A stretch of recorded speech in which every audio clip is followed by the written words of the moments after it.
Okay, lesson 38, with the conclusion of the philosophy of the Kleshas. Based on the Yoga Sutras of Patanjali, chapter 2, Sutra 20. The seer is pure consciousness, but though pure, appears to see through the mind.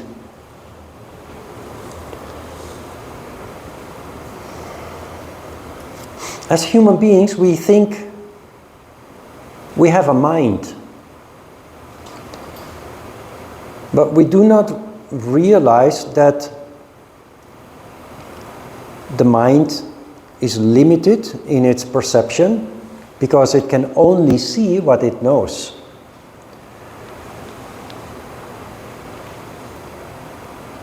The seer, which is the consciousness on the level of the crown chakra, is omniscient. It is able to perceive anything, also beyond what the mind is capable of perceiving. What most people do not realize, and what is responsible for the distortion of the reality, is that we exist out of more than just the mind. There are 7 levels of consciousness in us, each of the chakras. And the mind, Ajna chakra, is only the translator of that.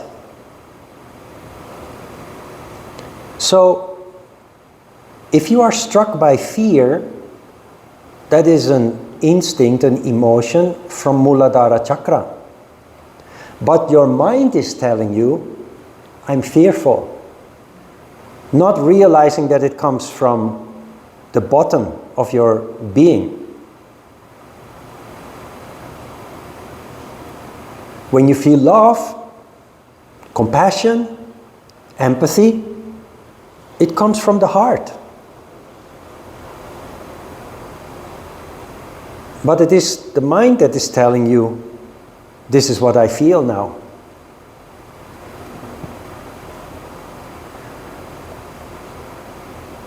The system of yoga is designed not for physical fitness or flexibility or the ability to do gymnastic, impressive postures. That is what it has become in the modern age.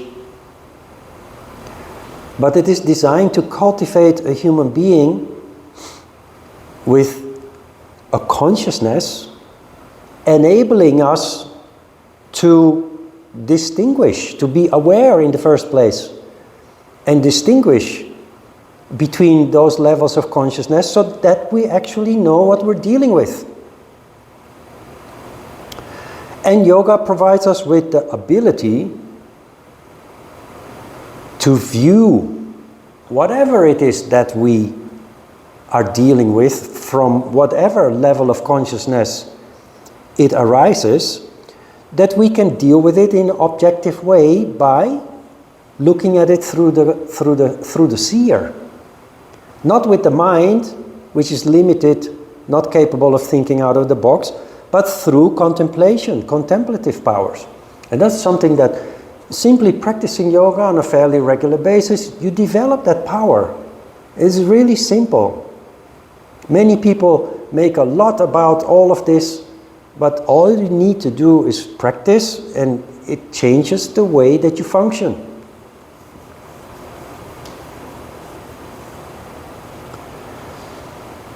The tricky part that we are dealing with here is that people who are deceived in their perception, who are not capable of seeing through the higher level of perception in the crown chakra, they are convinced that what they see is the reality. That reality in yoga is called Maya. It's a fake reality. But we don't know that. And to give you an example of what I'm talking about here, 2 days ago I was looking at people being interviewed on CNN about the situation with former President Trump. The reporters from CNN go into the red states to ask people what they think. Would you still vote for this person who, if you read the indictment, has clearly broken the law? And the way that people react, you can see. They do not see the reality as it is, objectively. They see the reality through the mind based on the belly. You call that the underbelly. The underbelly of society is those people that function mainly based on the 3 lower chakras. But if you hear them talking, they are convinced that they are right and that all the rest is wrong. That is what this sutra is addressing.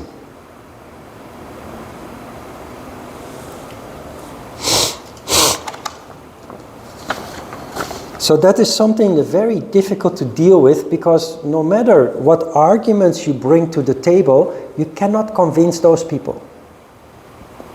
Unless they see the light, as it is called, literally, because the light is the knowledge that we receive through the crown chakra. Sutra 21.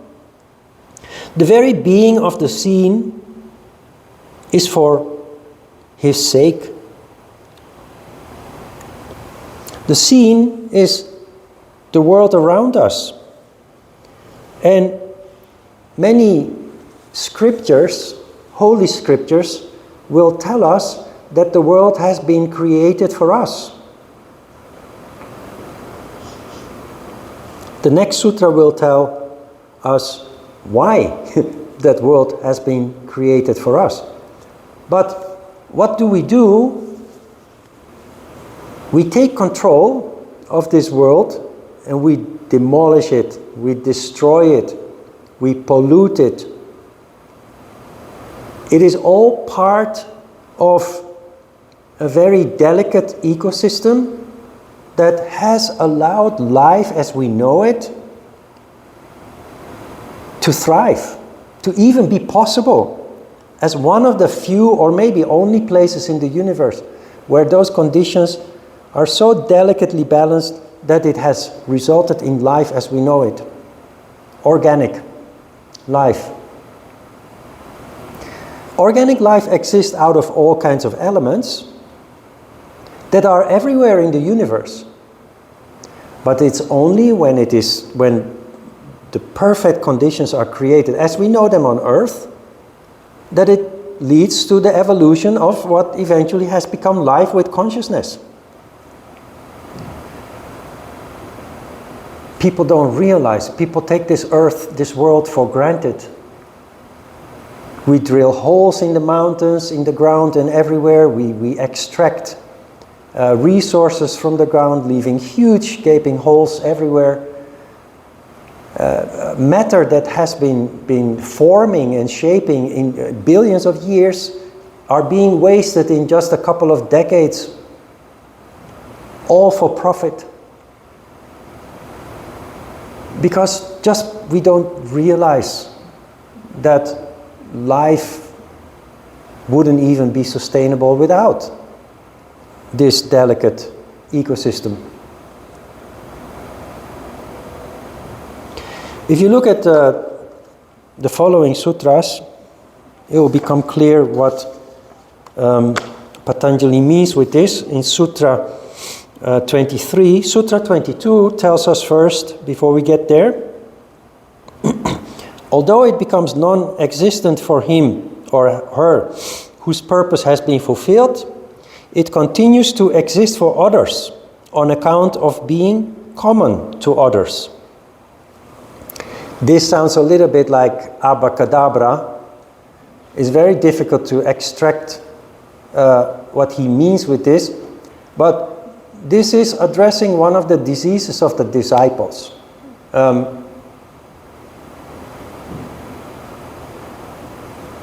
When you become more conscious, you become mindful, you change the way that you do things. You see things that you didn't see before. You realize things that you didn't realize before. But your transformation is taking place very gradually. So gradually that you do not notice it. It is like when you have children, you see them from birth every day. And while at birth they are only 30 centimeters long, 18 years later they are almost 2 meters tall. And you haven't seen the change. Why? Because you see it every day. If, however, you have a niece or a nephew that you meet only once a year, you're astonished by the enormous growth that child has gone through. So our change is taking place while we are present 24 hours a day during that process, so we don't notice it. And this is what happens. While we become kind of perfectionists, because we become so conscious that we start doing everything in detail, meticulously, that's not just a natural quality that we develop as a result of mindfulness. We start setting that off against how other people function. And we see other people's imperfection. And what happens next is that we start to become irritated by that. Are they stupid? Are they lacking common sense? How can they do like this? How can they do like that? We forget that we were once that ignorant person who did things exactly like that, who exactly like them was lacking common sense, because we very gradually evolved and changed. It's the same as with parents or adults who scold children for just doing children things, like stomping in a puddle, because that's just interesting for a child, and an adult will then scold them for getting their clothes dirty. Because the adult has just forgotten what it was like to be a child. One of the diseases of the disciple is that we lose ourselves in kind of arrogance to think that we are better than others, that we are superior and others are inferior, based on our increased perception. And that is a mistake that we should not make, because that makes ugly people out of us. You find this if you move around in spiritual circles, you can see many examples of that.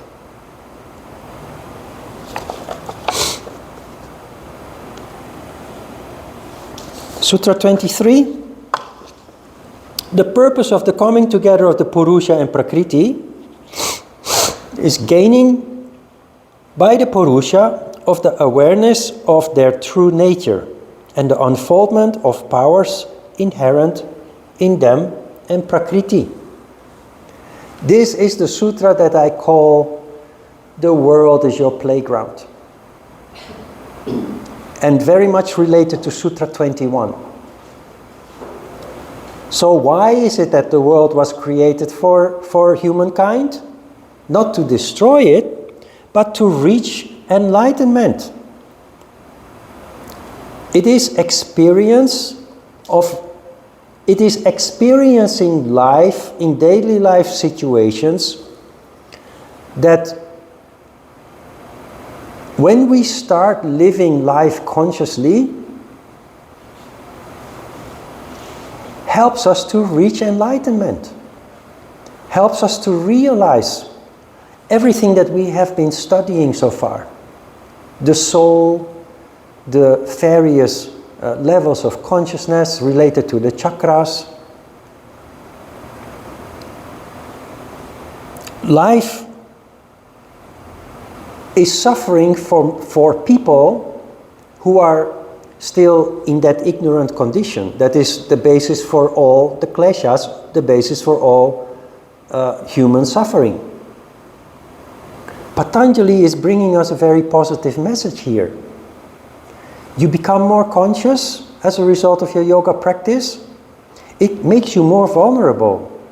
And it doesn't really make life easier if you look at it, because you're now much more concerned about everything. About yourself, but also about other people. About other people's well-being and other people's misery can come to affect you. But Patanjali is telling us here something that I've been telling you throughout the course. That is that every emotion, every obstacle, every challenge, every setback, every suffering that we go through in life has a purpose, a reason and a purpose. The reason is it happens because we're ignorant. The purpose is to help us overcome that ignorance, to develop insight into how we can avoid these situations that cause the suffering. That is how we grow and evolve at a very rapid pace. I've been in Korea for 25 years, 26. If I look at the people, friends, family that I left behind 25 years ago, they haven't really evolved much. Maybe they made their life more comfortable, which is what everybody wants to do, of course. But they haven't really, they're still the same, just physically 25 years, 26 years older. And if I look at my path, I see enormous growth and development time and time again, which is the result of being conscious, being alert, and living every experience consciously.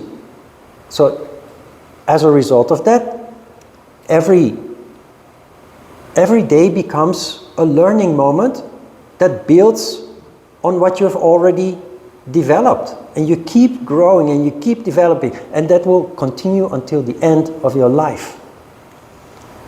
The world is your playground. Play it. This is also the reason why monks or any kind of student of religion or spiritual practices, they have to leave the monastery or the temple at some point. Because studying alone and just only practicing and meditating and studying alone, that is not going to do the work. That is not going to make you evolve. It only lays a foundation. You practice yoga, that brings about the transformation, leading to a consciousness you didn't possess before. Now you have to put it into practice. You have to come down the mountain, out of the temple, down the mountain, and live among the normal people, not only to serve, but to learn, to grow. That is where the real growth takes place. It's the same as going to university, having a degree, and then entering a corporate life. As a student who just had a degree, you're very proud and you think that you know everything about your field of science. But people who have been for 20 years in that field of work, they see you as a greenhorn, as a rookie, because they know that in spite of your degree, you're just beginning. You have laid the foundation with your degree, with your study. Now you're going to put it into practice, and that is where you learn every day. It's exactly the same process. So play. Play life with which I mean is, when struck by misery, do not suffer the misery passively, because that is sad, that is a tragedy. That is what most people do. Rise above it, rationalize it, try to look at it objectively, which is the crown chakra will help you do that for you. And grow from it, learn from it. That is the purpose of that misery in the first place. Anyway, so Sutra 24 starts with a question: how were the knower and the known unified? And I wrote as a side note on my page here, why do we suffer? Because we don't realize suffering has a reason and a purpose. You have to keep this in mind for the rest of your life. When struck by suffering, suffering has a reason, there is a cause, ignorance, and it has a purpose. Purpose is to give you insight in something, an aspect of life you didn't have insight in yet, and with that destroy a little bit of that ignorance. And with that reduce the suffering. The moment that you can do something constructive with your suffering, it's not suffering anymore. You can even come to the point, I have come to the point in my life, that I have developed gratitude towards my struggles, my pain, because it has helped me to grow. Sutra 24 says its cause is the lack of awareness of his real nature. Ignorance, the beginning of all misery, the beginning of all kleshas. Sutra 25, the dissociation of Purusha and Prakriti, brought about by the dispersion of avidya, is the real remedy, and that is the liberation of the seer. So in normal language, your increasing consciousness and insight allows you to differentiate between the soul and the material world. As a result of that new insight, your avidya, ignorance, is reduced. And in the long term, this leads to liberation, in general, liberation of the seer.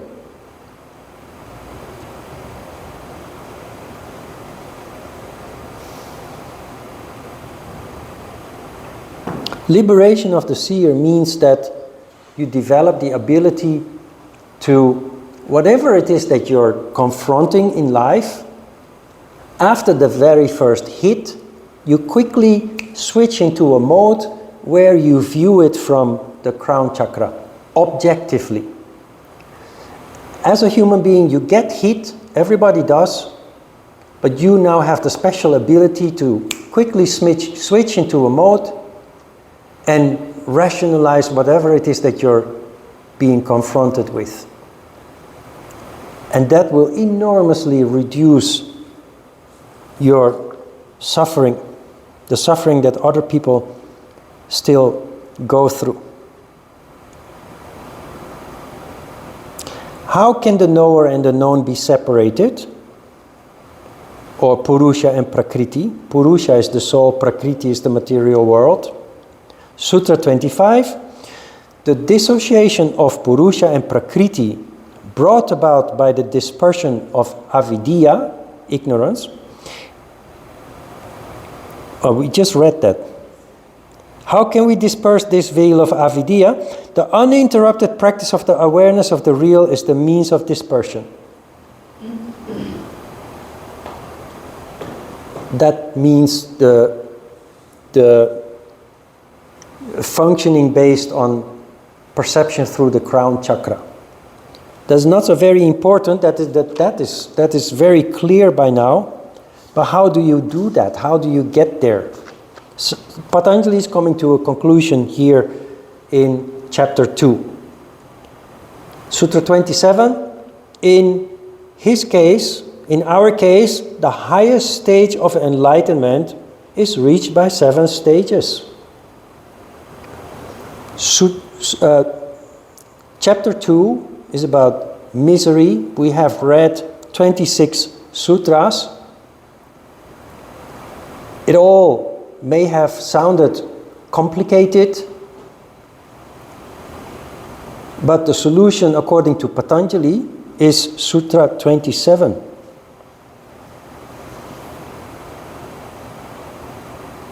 The highest stage of enlightenment is reached by 7 stages. Which 7 stages? Yama, niyama, asana, pranayama, pratyahara, dharana, and dhyana. Why not 8 stages? Samadhi is missing. That is the highest stage of enlightenment. Enlightenment is nothing more than consciousness. There's much ado about nothing where it comes to enlightenment. There are many spiritual teachers, not only in yoga, but also in religion and what have you, who speak about enlightenment in very mysterious way and dogmatic ways, as if it is out of reach for normal human beings. It's not. Enlightenment starts with consciousness. The word light tells us what it means. Light is knowledge, is insight, is wisdom. And that is what the crown chakra presents us. Samadhi is the source of light. And it is reached by the previous 7 stages. The 7 stages lead to the 8th stage, the total transformation of the human being, who develops the capability to view through the crown chakra, through soul consciousness.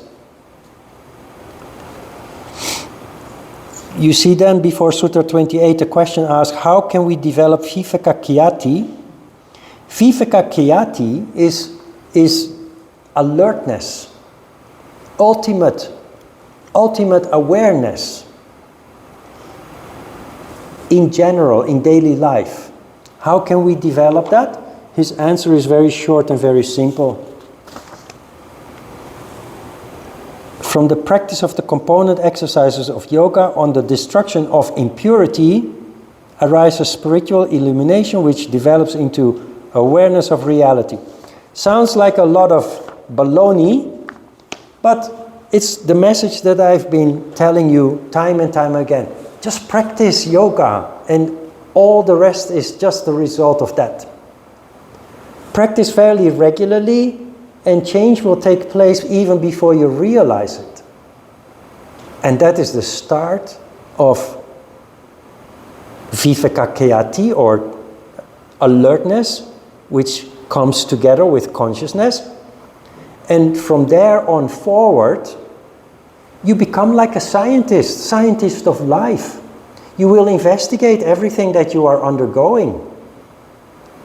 And that is what will lead to, he calls it enlightenment.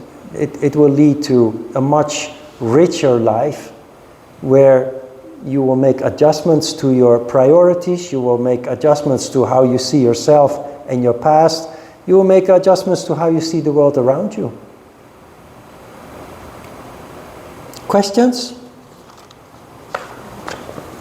This is the finish of this subject, philosophy of the Kleshas. All right, let's have a short break.